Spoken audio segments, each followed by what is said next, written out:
नमस्कार, मेरा नाम आलोक है। आप लाइव स्ट्रीज देख रहे हैं। हमारा बिहार बिहार जिसे लोकतंत्र की जननी कहा जाता है, वैशाली के साम्राज्य के बारे में कौन नहीं जानता।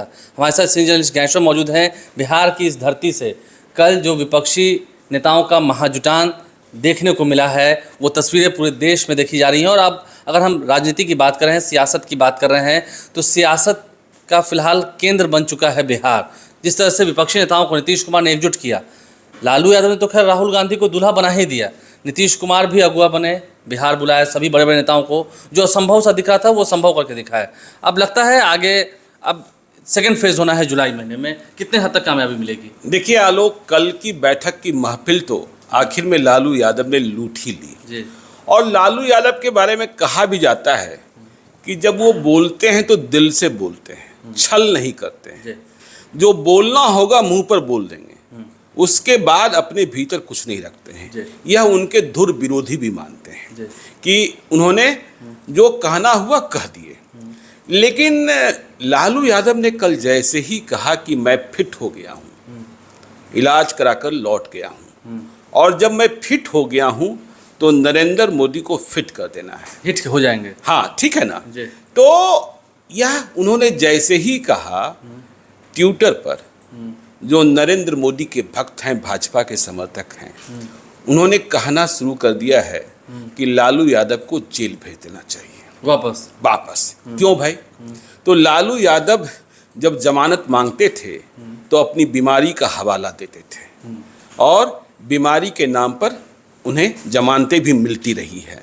तो अब स्वयं जब लालू यादव कह रहे हैं कि मैं फिट हूँ और नरेंद्र मोदी को हिट कर देना है, तो इसका मतलब वे जमानत की शर्तों को तोड़ रहे हैं और उन्हें अब जेल के बाहर रखे जाने की जरूरत नहीं है, उन्हें जेल के भीतर भेज देना चाहिए। ठीक है। तो अब यदि इस बात को माने तो इसका आशय यह भी है कि क्या लालू यादव ने दिल से कहकर जेल का रास्ता स्वयं चुन लिया है? पांव पर कुल्हाड़ी मार ली है। और दूसरी बात जो आपने कहा कि राहुल गांधी को उन्होंने दुल्हा बना दिया, नीतीश कुमार अगुआ बने, और हमने यह भी देखा कि अरविंद केजरीवाल बाराती के फूफा बन गए क्योंकि नाराज होकर चले गए। तो देखिए लालू यादव ने क्या कहा। लालू यादव ने कहा कि राहुल गांधी को शादी कर लेनी चाहिए और हम सभी बाराती चलेंगे। मतलब लालू यादव ने यह कहकर, जहां नीतीश कुमार भी बैठे थे, उमर अब्दुल्ला भी बैठे थे, महबूबा मुफ्ती भी थी, ममता बनर्जी भी थी, हेमंत सोरेन भी थे, लालू ने यह मान लिया कि हम लोग तो सीनियर हैं, मल्लिकार्जुन खड़गे भी थे, राहुल गांधी को शादी कर लेनी चाहिए, हम अभिभावक लोग बारात चलने को तैयार। दाढ़ी भी बढ़ाई, उस पर भी कमेंट। दाढ़ी पर उन्होंने कहा कि देखिए दाढ़ी थोड़ी छोटी कर लीजिए। और राहुल गांधी ने भी जो अपनी बातें रखी थी, शुरुआत ही की कि नीतीश कुमार जी ने इतना भव्य स्वागत किया और लिट्टी चोखा खिलाया, गुलाब जामुन खिलाया, बिहार के स्वाद के बारे में उन्होंने प्रशंसा भरे शब्द कहे, अच्छा लगा बिहार के लोगों को।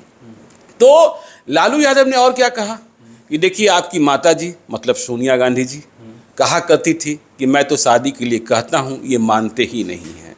तो देखिए अब ट्विटर पर और सोशल मीडिया पर यह भी बहस है कि कल विपक्ष का जो महाजुटान हुआ उसमें 2024 का दुल्हा तय कर लिया गया है, घोषणा बाकी है, और यह ऐलान लालू यादव ने उन्हें दुल्हा बनाकर कर दिया है और नीतीश कुमार की सहमति भी करा दी। नीतीश कुमार पहले भी कहते रहे हैं कि देखिए मुझे कोई प्रधानमंत्री बनने की लालसा नहीं है और मैं इसका दावेदार नहीं हूँ, लेकिन मुझे इस राजपाट को, जिसमें देश का इतिहास बदला जा रहा है, लोकतंत्र के मूल्यों को विखंडित किया जा रहा है। ममता बनर्जी ने भी कल कहा था कि देखिए यदि 2024 में ये वापस आ गए तो 2029 मतलब आगे चुनाव ही नहीं, आगे चुनाव होंगे ही नहीं, सड़कों पर उतरेंगे, लड़ाई करेंगे, चाहे खून बहेगा तो बहेगा। हाँ, खून बहेगा तो बहेगा। ठीक है। देखिए जब लालू यादव कहते कि मैं फिट और अगले को हिट करना है, तो देखिए लालू यादव में कुछ करिश्मा तो रहा है, वो जादुई ताकत है। अब उम्र की इस पड़ाव पर हैं, वो क्या कर पाएंगे यह आगे की बात। देखिए नीतीश कुमार जो गंभीर रहते हैं, आखिर लालू प्रसाद यादव की बात सुनकर वो भी हंसने पर मजबूर हुए, खिलखिलाने नहीं। देखिए ना, जोर तोड़ में लालू यादव कितने बड़े खिलाड़ी हैं। 1990 में देश के प्रधानमंत्री थे विश्वनाथ प्रताप सिंह, और प्रधानमंत्री बनना कौन चाहते थे? चौधरी देवीलाल जो उप प्रधानमंत्री थे। बिहार में मुख्यमंत्री चुना जाना था, मतलब सत्ताधारी दल का नेता, ठीक है, विधायक दल का नेता। तो विश्वनाथ प्रताप सिंह की पसंद तो रामसुंदर दास थे और देवीलाल की पसंद हो गए थे लालू यादव। तो प्रधानमंत्री और दावेदार प्रधानमंत्री के बीच की लड़ाई में लालू यादव ने किस तरीके से अपना रास्ता निकाल लिया था, यह बात सभी को याद है। देखिए, देश के वरिष्ठ पत्रकार हैं अनुरंजन झा, आजकल लंदन में रहते हैं, उन्होंने कल इस बारे में लिखा भी। और सिर्फ 1990 में ही नहीं, देखिए जब मर्जी हुई लालू यादव की तो उन्होंने देवगौड़ा को भी प्रधानमंत्री बनवा दिया। यह दूसरी बात है कि देवगौड़ा के कार्यकाल में ही वे चारा घोटाले में फंस गए, ठीक है ना, और फिर जेल जाना पड़ा। और जब देवगौड़ा से नाराज हुए, लगा कि मुलायम सिंह यादव प्रधानमंत्री बन जाएंगे, तो मुलायम सिंह यादव का रास्ता रोकने के लिए उन्होंने इंद्र कुमार गुजराल को आगे कर दिया। पुराने लोग याद करते हैं कि उन्होंने फोन किया गुजराल साहब को। गुजराल साहब को तो पता ही नहीं था कि मेरे नाम पर कोई चर्चा हो रही है। तो लालू यादव का अचानक फोन गया, और जो उस वक्त के गवाह रहे हैं कि लालू यादव ने अपनी बैठकी में कहा कि गुजरालवा को फोन लगाओ, तो ठीक है, ऐसे ही बोलते ही हैं। हाँ, उनका अंदाज यही है, इसमें कोई खटास नहीं है। हाँ, वो अलग भाषा है, उनकी अलग शैली है। हाँ, उद्देश्य शैली है, अंदाज निराला है। तो उन्होंने कहा फोन लगाओ। फोन पर गुजराल साहब आए, बोले कहाँ हैं आप? तो उन्होंने कहा मैं अपने घर पर हूँ। तो लालू यादव ने कहा गाड़ी भेज रहा हूँ, आप आ जाइए, आपको प्रधानमंत्री बनाना है। हाँ, तो इंद्र कुमार गुजराल भी आश्चर्यचकित, ये क्या कौन सी बात हो रही है। तो इंद्र कुमार गुजराल आए और प्रधानमंत्री बन भी गए। तो आपने देखा वो, तो लालू यादव में करिश्माई छवि है। अब देखिए क्या हुआ कि कल जैसा हमने कहा कि अरविंद केजरीवाल इस बारात के फूफा बन गए, जो नाराज होकर चल गए, और बाद में बयान भी जारी किया कि कल की बैठक जो हुई थी, उस बैठक में संसद में किस तरीके से विरोध किया जाना है, किन मुद्दों पर विरोध किया जाना है, किन मुद्दों का समर्थन करना है, इस पर चर्चा नहीं होनी थी। चर्चा इस पर होनी थी कि 2024 हमें एक होकर लड़ना है। तो अरविंद केजरीवाल की शर्तें पहले से आ रही थी, अध्यादेश को लेकर पहले कह नहीं, देखिए और भी शर्तें पहले से आ रही थी। आम आदमी पार्टी का कहना था कि आप कह दीजिए कांग्रेस से कि आप दिल्ली नहीं लड़ेंगे तो हम मध्य प्रदेश और छत्तीसगढ़ नहीं लड़ेंगे। तो कांग्रेस पार्टी यह बात अभी कैसे कह सकती थी? ममता बनर्जी ने अपने को ठीक कर लिया। ममता बनर्जी भी कह रही थी यदि सीपीएम के साथ कांग्रेस का समझौता होगा तो बंगाल में विपक्षी एका संभव नहीं है। लेकिन ममता बनर्जी ने कल कहा कि नहीं, हम सभी को मिलकर लड़ना होगा और जो त्याग करना होगा वो त्याग करेंगे। देखिए, ममता बनर्जी सलामत हो गई, आगे रहेंगी कि नहीं रहेंगी, लेकिन ममता बनर्जी भी तुरंत गुस्साती हैं। लेकिन अरविंद केजरीवाल ने संसद में अध्यादेश पर विपक्ष के एक होने की बात उन्होंने कहा कि राज्यसभा में समर्थन करे कांग्रेस का। हाँ, राज्यसभा में देखिए इतिहास क्या है कि कांग्रेस तो बीजेपी के हर बिल का, हर ऑर्डिनेंस का विरोध तो करती ही रही है। तो कांग्रेस का कहना था कि जब मौका आएगा तो हम इस पर विचार कर लेंगे। लेकिन कांग्रेस ने यह भी याद दिलाया कि हमने जम्मू कश्मीर के मुद्दे पर सरकार की खिलाफत की थी जब धारा 370 का मसला था, लेकिन आम आदमी पार्टी सरकार के साथ, मोदी सरकार के साथ खड़ी हो गई, समर्थन कर दिया था। तो हमारा इतिहास बीजेपी के साथ जाने का नहीं रहा है।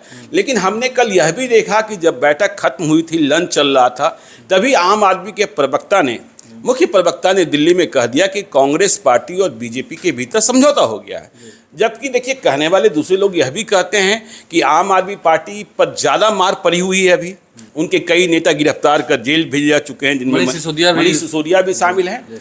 तो आगे अब शिमला, जिसे शिमला समिट कहा जा रहा है, तो शिमला में सारी बातें तय होगी। देखिए, कई जगहों पर रिपोर्ट आ रही है कि करीब 350 सीटों पर यह तैयारी कर ली गई है कि 1-to-1 फाइट होगा, ठीक है ना, मतलब विपक्ष एक होगा। और मुझे लगता है कि जब विपक्ष एक हो जाएगा तो जो वोट कतबा उम्मीदवार खड़े हो जाते हैं उनकी पहचान खत्म हो जाएगी।